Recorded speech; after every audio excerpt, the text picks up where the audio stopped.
Biophilia. It is simply described as the affinity that humans have for other life and lifelike systems. It's a term that was coined by E.O. Wilson in his landmark book called Biophilia back in 1984. And a few years later, by E.O. Wilson and Stephen Keller in the Biophilia hypothesis. And it describes the complexity of our relationship to other living things.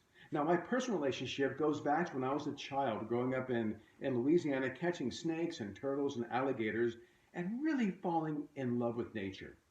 And then later in life, I worked for a couple of zoos, and one of my jobs there was to do some taxidermy. Thus, all these heads you see on the wall behind me. And I remember this tiger. When this tiger died, I was holding its head in my hands, and I was marveled by the thickness of the jaw muscles, the thick whiskers, the raspy surface of the tongue. But also, I was overwhelmed by a sense of sadness at its life in captivity.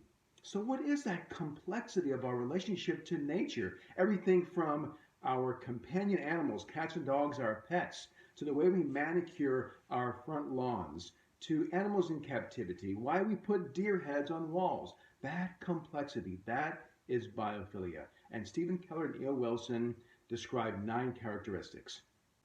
First is naturalistic biophilia, and it's defined as satisfaction from direct experience with nature. It's things like canoeing and hiking and rock climbing, things that give us personal joy by engaging with the natural world. Second is ecologistic biophilia. That is the science, the systematic study of the function and structure of nature. Everything from going on expeditions to in the forest doing surveys, in the laboratory doing chemistry experiments with life. Aesthetic biophilia, simply defined as beauty in nature. Now, I did a study a few years back when I was in grad school. I took 5 photographs of 5 biomes and I showed them to hundreds of people and asked a simple question: which one do you like?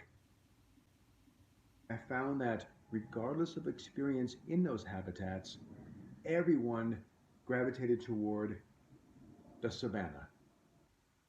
And we see this aesthetic bias in the way we design our home gardens, our golf courses, and parks, and cemeteries, and even our perception of things like selective logging.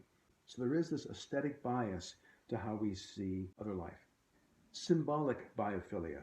We use nature as metaphorical expression. Look at how we have mascots for our sports teams, or stories, fables like Aesop's fable, the rabbit and the hare. Humanistic biophilia. It's simply the emotional attachment or love we have for nature. And this is most pronounced in our relationship to pets, the companionship that we develop with other living things. Moralistic biophilia. A strong affinity, spiritual reverence for nature. And we see this in many of the stories that come from our religions. Everything from Gaia in Greek mythology to Adam and Eve in the Garden of Eden. Now, there is also a downside to our relationship with nature. Dominionistic biophilia, the desire to subdue, to master, and control nature. We see this in many of our older zoos. Now, modern zoos are very much conservation-oriented, but you can still find animals in captivity that resembles very much a prison.